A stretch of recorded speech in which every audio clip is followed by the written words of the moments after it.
My name is Robert Eugene Gordon.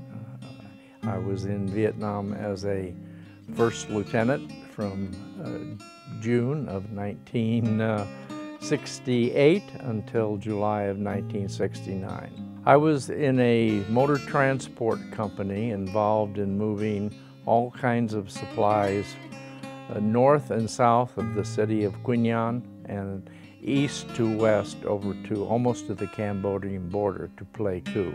I was there right after one of the biggest battles in Vietnam, the Battle of Hue. So it was still a lot of activity going on. Well, in the area where I was at, which was called the 2 Corps Tactical Zone, there was a lot of, shall we say, Viet Cong sympathizers, and there were a lot of Viet Cong as opposed to the regular Vietnamese army, which were called the NVA, the Army of Northern Vietnam.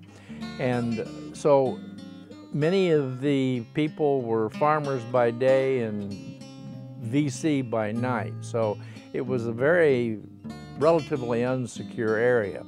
We had to drive about, for example, our convoys to Pleiku, we were going over 100 miles one way through very, very curvy.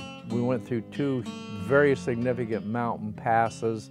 The vehicles would get slowed down because they were heavily loaded, and a lot of curves and twists, and it was just ideal country to get ambushed in. We were delivering food, rations, all kinds of things that the combat soldiers really needed. And it gave, you know, every day up in the morning early and come home late at night, it still gave you a pretty good feeling that you were making a contribution and you were doing something that needed to be done. Those soldiers depended on us arriving with the supplies. Very often there were what was called a switchback. In other words, the road would go this way and then it would go back this way. And very often they would get in between the 2 roads, and you're going uphill and the trucks are getting slower and slower, and they would just start shooting, and our gun trucks on the high side would try to shoot down at them, and the trucks on the low side would try to shoot up at them. Quite frequently the drivers got injured. We had a number of KIA, or killed in action. It was not something you want to do every day. I stayed in for almost 24 years. I retired in 1990. I retired as a lieutenant colonel. I got real lucky. I came out and I decided to stay in the Army, so I got a tour to Camp Zama right after Vietnam. And it was a 3-year tour. I ended up getting assigned to our ammunition depots as a port operation officer, outloading and receiving ammunition down in Kure in Hiroshima Prefecture.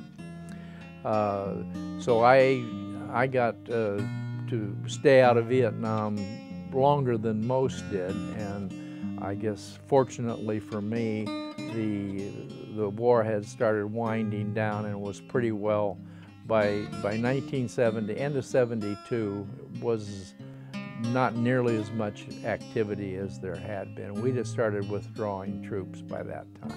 That's hard to say. I don't like to try to second guess my government leadership and my leaders. You know, was it necessary? Was it good? Was it bad? I didn't think that was my worry. I think what we were trying to do was the right thing, and I think we did the right thing. I feel bad for a lot of the guys that really gave a lot of the guys that were in a lot of combat, and they were treated very poorly, not only by the general population, but also by the government. they didn't take care of the wounded and the injured soldiers as well as I would have liked to see.